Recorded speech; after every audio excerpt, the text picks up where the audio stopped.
Welcome everyone, Simon here from the Worlds of Wall Street. We're going into Stellar Lumens today, XLM on the chart. This is one of our favorite crypto assets, especially one of the triple X powerhouses of the financial world moving forward. I do believe XLM is very much going to be heavily involved in CBDCs and loads of other really amazing things in the financial world. And of course, we've done some few updates recently on XLM, especially around the Abra investment. So loads of funky things going on. If you haven't seen those yet, please do go check those updates out. Of course, the chart specific element of that update has changed, and we will go on to the most recent chart updates in this video for Stellar Lumens as well. So let's just take a look at a couple of things here before we go into a couple of the bigger topics. We've got Danielle Dixon here a few days back. Literally a day or two after I launched the last video. We've got so many assets to cover, so do bear with us. $150 million has been moved on chain to Stellar Lumens in order to support the growth and development of the Stellar network. This is absolutely fantastic. We'll go on to a bit more of interesting information soon around what those kind of development programs are, not necessarily just in this country but worldwide as well. Kind of comes off the back of this CC summit as well. So of course, I'm sure me working in marketing, I kind of understand, of course, storytelling and working things out from a planning perspective of media attention and PR, etc. So it's very good timing. It's very good flow of information and communication from Stellar, in my opinion. It's a fantastic job. So Danielle, the CEO and Executive Director of Stellar Development Foundations. That's a really cool project there. Also, go and check out, I think it's in here, check out this little video as well from Stellar Org. Very interesting stuff coming there from the head of development as well. And we're going to look at a couple of pieces of information here too. So a bit about Africa. In fact, we'll cover that very soon. Right now, actually, let's do it. So obviously Africa starts a big conversation. We've seen a lot of Cardano influence over there quite in the last few months.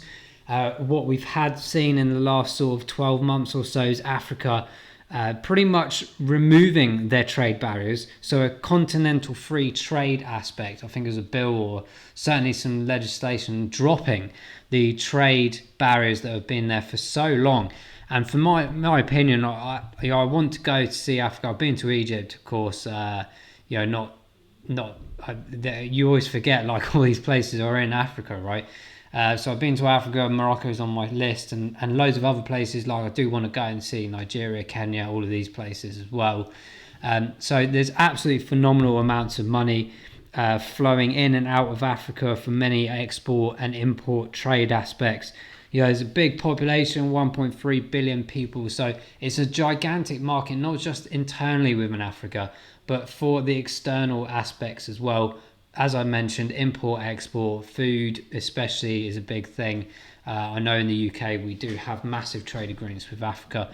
And with that borderless trading, it helps the world because you can imagine perhaps introductions of import and export only being able to be done through certain countries or big loop arounds, taking time, not great for the environment. Removing those barriers means that goods can transport through a big ecosystem a lot healthier and easier for not just internally in Africa but the world as well. So Stellar Lumens is very much behind big massive blockchain boot camps at the moment in terms of like launch pads of new projects up and coming in the Africa continent. Some really interesting ones here. I really liked this one here, Quidro, online factoring platform where transactions are streamlined and SMEs get paid within 72 hours by selling their invoices to get fast cash at favourable rates. So it's really cool. A women's first, so really nice leadership there from the women aspect as well. And again, around, of course, sustainable development, sustainability. We always talk about Agenda 30, so really important on that aspect as well. So really just optimizing, as we've just mentioned, companies within the Africa continent. Loads of things here about cross-border payments. Of course, that has a big, substantial impact to the world. We're, of course, seeing the diminishing of the dollar. Will we see a new universal currency?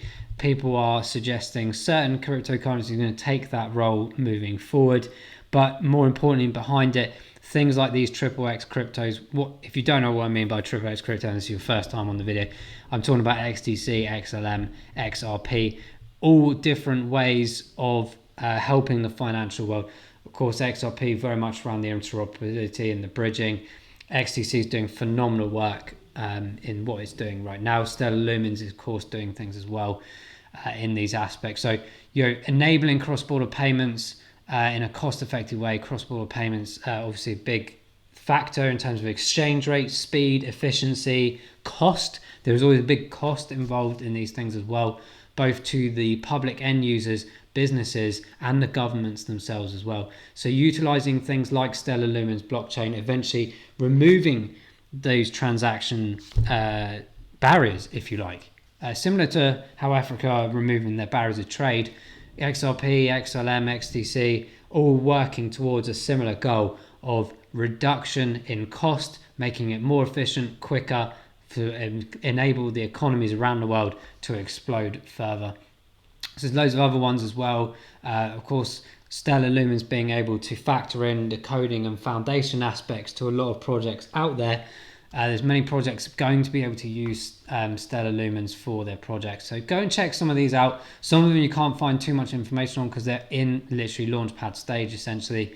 So they're literally, I think some of these, like I looked at Quidru as a bit of research earlier, it's kind of factored as a business right now, but there's not too much information on delving too much further into that. So it's literally really good startups here and really going to be helping the African economy further and help build in blockchain and tokenomics as well. So as I said, a massive market there. You know, even think about supply chain when we talk about tokenomics and blockchain and know your customer, smart contracts. You know, the food industry in Africa, both import and export, is in the trillions of dollars. You know, it's a big market. So really interesting news there. And then finally this bit as well. So fast forwarding Stellar AMM. So this is about automated market makers. Pretty much kind of like bots, if you like. It's not new technology. It's been used for a couple of decades now across general traditional stock methods. But of course, big things in crypto at the moment. People are getting more aware of crypto, and especially big institutions. Some companies, hedge funds, whatever, don't have the time to constantly sit on daily doing things manually or putting limit orders in, or these kind of things. Automated systems, of course, the way forward, especially with the likes of Horizon APIs, the AI integration, allowing mathematical algorithms to occur even faster to ensure that the real world users are able to find great results from trading without even having to do things themselves. So there's a big aspect here around Stellar doing some validator votes.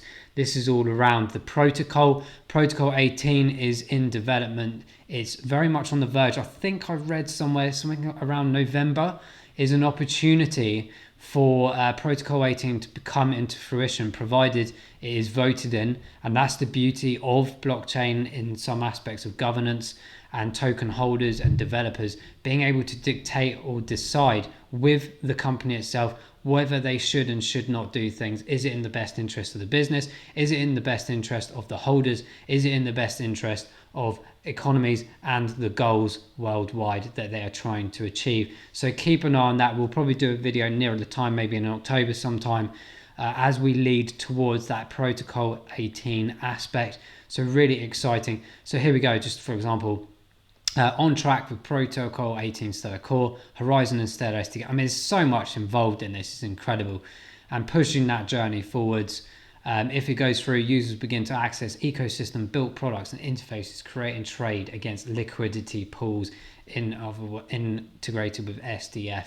So the ecosystem as a whole will see how they work, how their people use them, etc., etc. So really cool stuff going on with Stellar. Really exciting project. It's certainly one of our bags that we hold. Am I going to do much with it trading wise? If there's big movements, of course I will try to accumulate a bit more of it that way rather than using my own cash, but I'm sure there'll be opportunities over the next couple of years to influence that as well. But just bear in mind as well, I mean, let's go into the chart actually, we'll kind of cover this point at the same time. If you're finding this video informative, please do smash that big thumbs up button, it massively helps us out. And if you're new to this channel, please make sure you subscribe so you get involved in all our future videos where we cover loads and loads of different assets. So hopefully there's something there for everyone.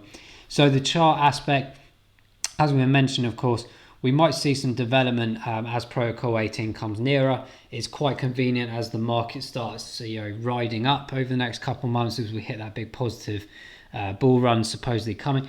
But what was mentioned just a minute ago about, in terms of adoption, there was talk about a bear market. Now, of course, there'll be some big corrections along the way, but I do believe we're entering a period of adoption in the world, especially with CBDCs and things like this and interoperability, bridging finance across the world.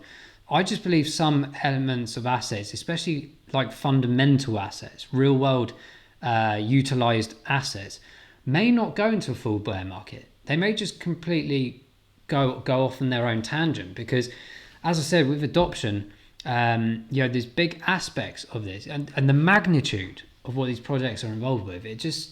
There's always a bit of caution in my mind as to, that's why I guess like when we talk about taking profits along the way, opportunities to either buy in dips or accumulate. If you're accumulating in the longer term, you're just buying dips as you go along. That's another great strategy as well. But also to make sure you don't sell everything. Always keep some buy because you never know what's going to happen. And as the price increases over time anyway, and the adoption and the company builds further and further, if you've taken profits along the way, you've made a load of money and it's fantastic, but you've also got a stash there left, just in case everything goes parabolic over the next 4 or 5 years. And you can take advantage of that as well. So just think about all these different strategies as you go along. But let's look at this chart. We'll wrap it up over the next few minutes so I don't keep you here too long. So a couple of developments from the previous video.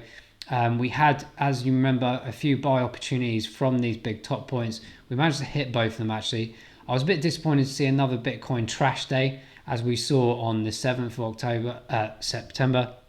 We had a repeat of that on the 20th. We've had the Bitcoin nonsense again today with supposedly China banning crypto. I think I've seen that maybe 20, 30 times in the last few months. They keep coming and going, don't they? They don't know whether they like Bitcoin and crypto or not. It's very interesting. And it's not even that, guys. Just stop watching the news. You'll live longer because you'll be less stressed and worried about stuff. So yeah, we've had the retracement today. We're still trying to see the effects of that. We're currently trading, guys, Stellar XLM around 27.8 cents, nearing towards the 28, nearing back towards that 30 cent level. We had resistance around here at 0.3054.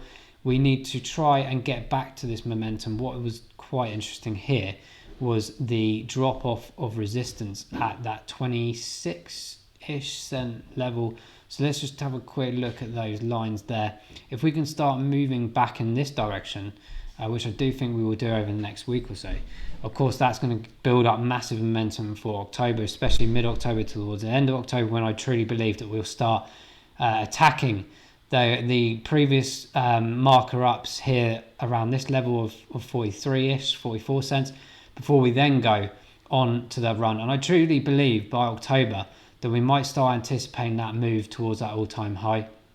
So maybe the 3rd or 4th week of October will be well on our way towards that for a big, nice, juicy run. That's my opinion on that aspect.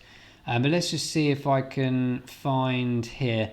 Let me just push these in for a second, see how far off we are from coming back to where we were just earlier in this month, and also where we are currently. Now, if we can do this, it would be fantastic, but we need to try and do this, as I said, towards the end of October to be on track for that momentous push.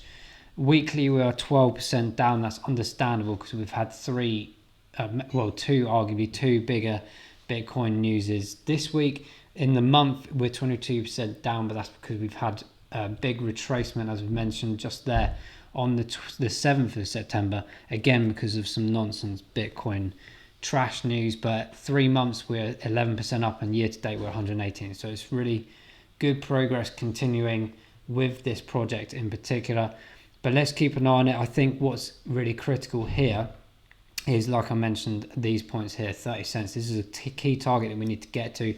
We've rejected this resistance level again of 26 cents thus far today. We've still got a few hours left, but I'm anticipating that we do that. I don't think we'll pull back to this 29.29 mark on the fib retracement. So it's going to be a few days, guys, in my opinion, that we'll have to wait until we see a bit more momentum of sideways tracking and then a push back up again.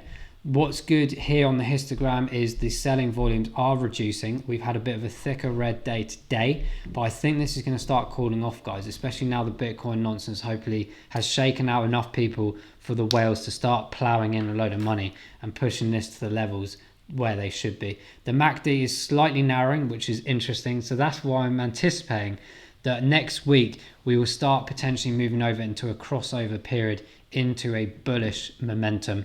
40 on the RSI. Simon, is this a good chance to buy? I believe it is. This is not financial advice, this is my opinion, because I know where Stellar will probably end up this year is going to be fantastic. Probably, getting into the good, maybe certainly a good couple of dollars, I believe, as a minimum. But I think what's important here is to understand the adoption process of Stellar and all these great fundamental cryptos is where we're going in the next couple of years. So in the long run, both short term and long run in terms of a few years time as well, these prices are exceptional in my opinion. And when people say it hasn't moved much, it has. We covered this in a previous video, but we went from that 22nd July spot of 20 cents. We've rose straight up to the 43 in a matter of a month or so. Really massive movements. We've had the retracement. In fact, it's led back down to around about 37-40%. I do anticipate sometimes 70% reductions or at least 50, but we haven't had that just yet. Could that be something that happens in the next few days? It's possible, just so we can tick those off, get those support lines confirmed. But in my opinion, I think this is looking quite healthy right now, and we should be momenting our movements upwards into these areas. So let's see how it goes over the next few days. But like I said, next week I do anticipate us pushing over that 30 cent mark as a support level and then getting towards, hopefully in the next 2 weeks, over that 36 into that 43 mechanism and on our way to greatness. Guys, let us know in the comments below if you're holding XLM at all. What's your strategy? What are you doing? Are you holding for a long term? Are you short terming? Are you doing a bit of both? Let us know. And also let us know your price prediction. We'll call some out in the next video and we're going to actually start putting some on the chart. And those that do that will get involved in some competitions as well in terms of trying to potentially win a ledger. So that when we get to the end of this year, we'll see who's closest and they'll be getting their hands on one of those as well. So guys, thank you so much for watching. We'll make sure we do another XLM video in the next few days. Until then, we'll see you soon and hope you keep well. Goodbye.